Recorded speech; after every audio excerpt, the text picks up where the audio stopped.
د لیلة القدر شپې ته ولې لیلة القدر وایي او په دې شپه کې حکمت او سر څه دی چې دا دومره بزرګه شپه ده؟ د دې یو څو مختصر جوابونه واورئ.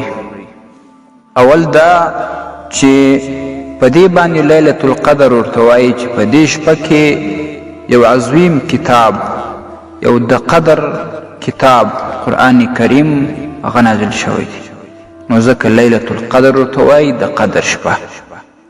دویم دا چې دغه قرآن کریم د یوې قدرمندې ملایکې په واسطه باندې راغلی دی چې هغه جبریل علیه السلام دی، نو ځکه لیلة القدر ورته وایي.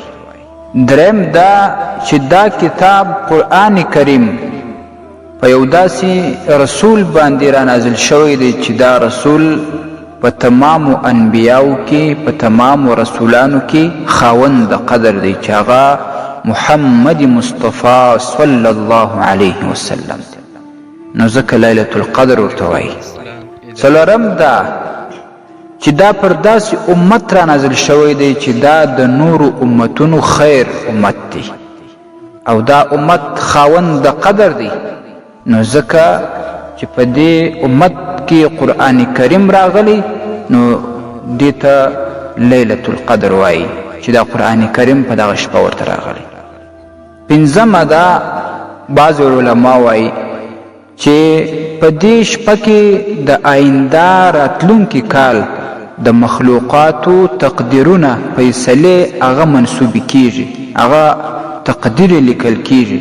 مثلا ارزاق چې د انسان ته به دومره رزق ورکول کیږي، دې ته به نه ورکول کیږي. دا شان مرګونه چې د انسان ته به په دې وخت کې مرګ راځي، په دومره شپو کې به ورته راځي، هغه وخت ولیکل سي. دا رقم حوادث ولیکل سي، پیښې ولیکل سي چې دا به په دې کال کې سکیډنټ کوي، دا به په دې کال کې پلانې عمل ورسره کیږي، دا به مثال په دا عمل باندې مبتلا کیږي، نو دغه تقدیرونه لیکل کیږي. نو په دې باندې لیلة القدر ورته وایي، شپه د تقدیرونو. او دا شان دې شپې ته د برکت شپه هم وایي، او دې شپې ته د رحمت شپه هم وایي، دې شپې ته د سلام شپه هم وایي، چې دا ټولې په قرآن کریم کې په دا نومو یادې سوي دي.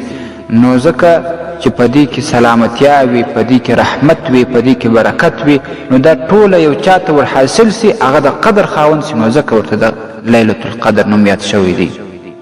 او تفسیر قرطبي کې راځي چې امام ابو بکر وراق رحمه الله ډیره ناشنا خبره کړې ده چې وایي لیلة القدر ځکه ورته وایي چې کم یو انسان د خپلې بدعملۍ په وجه باندې خپل قدر او خپل قیمت د لاسه ورکړی وي، نو په دې شپه کې چې دغه انسان توبه وباسي او استغفار ووایي او په عبادتونو باندې بوخت وي، نو دا انسان توبهګار ولیکل شي، د ده توبه قبوله شي، د دې توبې استغفار او عبادت په وجه باندې دی صاحب د قدر سي، صاحب د شرف وګرځېږي.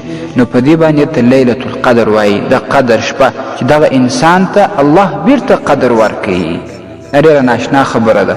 نو مسلمان خو باید حتمي او لازمي په دې کې د توبې اهتمام وکړي، د استغفار او د ډیرو عباداتو. بیا د رمضان المبارک په دې اخیري لسیزه کې حتما دغه لیلة القدر شپه وجود لري، دا خوشته، نو باید دا ټولې شپې سړی په عبادت باندې تیرې کړي.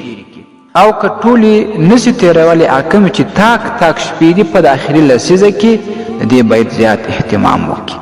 علامه نسابوري رحمه الله په الکشف والبیان کې د یو څو وجوهات راخیستې په 10 جلد کې، امام قرطبي رحمه الله په خپل تفسیر الجامع لاحکام القرآن کې راخیستې په 20 جلد